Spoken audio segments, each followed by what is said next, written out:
Bir odam Rasululloh akram alayhissalatu vassalomning huzurlariga keldida, "Ya Rasululloh, allimni shay'an va la tukthir likay a'iyaha" dedilar. "Ya Allohning rasuli, menga bir ta'lim bering, bir narsani o'rgating.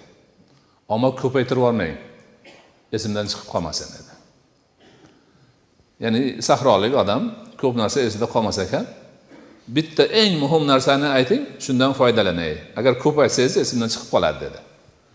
Dedi Rasululloh la tag'zab dedilar. Ana, g'azab qilma dedilar. Boshqa gap aytmadilar. Haligi odam endi o'ziga aytib qo'yib, o'zi tashna bo'lib qoldi, gap qisqa bo'lib qoldi. Yana gapini takrorladi.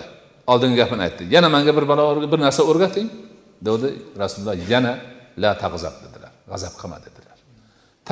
Takror aytaverdi ham g'azab qilma dedilar. Haligi odam qaytib ketdi. Sahobalardan birdalari aytdilarki, Allohning rasuli menga ma yuqarribuni ilal jannah, meni jannatga yaqinlashtiradigan narsani o'rgatib qo'ying dedilar. Payg'ambar alayhisolatu vassalom aytdilarki, la tag'zab, g'azab qilma dedilar. Boshqa bir sahobiy kelib, "Ey Allohning rasuli, meni do'zaxdan uzoqlashtiradigan narsani menga o'rgatib qo'ying" degan edilar. Rasululloh u kishiga ham la tag'zab dedilar. G'azab qilma dedilar. To'rtinchi bir sahobiy kelib aytdilarki, "Ya Allohning rasuli, menga nasihat qiling." Umuman boshqa gap. "Menga nasihat qiling." dedi. Haligi odamga qarab turib Rasululloh la tag'zab dedilar. G'azab qilma dedilar. Shunda Ali sahoba aytadilarki, shundan so'ng men tushunib yetdimki, g'azabda barcha yomonlik to'plangan ekan.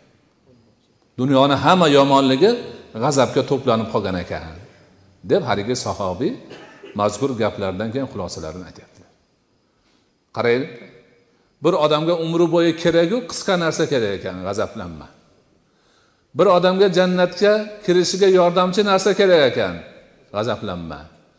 Birovga do'zaxdan uzoqlashish, uni azobidan qutulib qolish narsasi kerak ekan, g'azablanma.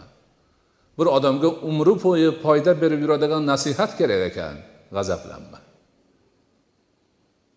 Ana, hammasida mana shu holat bor. Chunki g'azab haligi holat.